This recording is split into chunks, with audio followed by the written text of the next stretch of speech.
এই যে খামারটা তৈরি করলাম, খামারে কিন্তু আমার অনেক ইনভেস্ট করার লাগছে, বেকু দিয়ে ড্রেসিং করার লাগছে। এই যে তোমরা যে খালি আমার টাকা লাগাও, এই যে বাঁশ কাটছো, একটা বাঁশ কিনছো 5,000 টাকা করে, ওই একটা নৌকা বানাইছো, নৌকার দাম শুনছি 15,000 টাকা।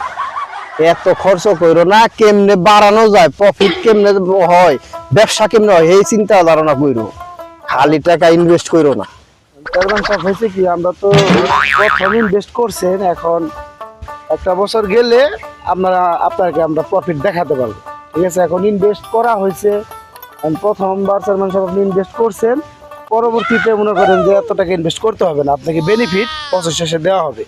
আপনি অবশ্যই আস্থা বিশ্বাস আমার প্রতি রাখতে পারেন। এখান থেকে একটা মাছও মনে করেন যে দেখছি দিক হবে না, এখানে প্রফিট হবে। একটা বছর ধৈর্য ধরতে হবে। এখন শেষরার কিন্তু অভাব নাই, বর্ষি দিয়ে টুং করে ধরে, না না না আবার ঝাঁকি মারে, এনে খেল রাখো না, তা ঠিক আছে চেয়ারম্যান সাহেব। বেড়াই জানে আবার খেত খায় না। না চেয়ারম্যান সাহেব, এখানে আপনার সিসি ক্যামেরা লাগানো আছে এবং কি আমরা সর্বক্ষণ রাত দিন 24 ঘন্টা আমরা এখানে পাহারাদারতে থাকি। এখানে এরকম কোনো অপশনই নাই যে একজন লোক আইসা এখানে আপনার ওই বড়শি পাইতে ওই জাকি জাল দিয়ে কোনোভাবে মাছ মেরে যাইতে পারবো না, কারণ অনেক পাওয়ারফুল সিসি ক্যামেরা লাগানো আছে।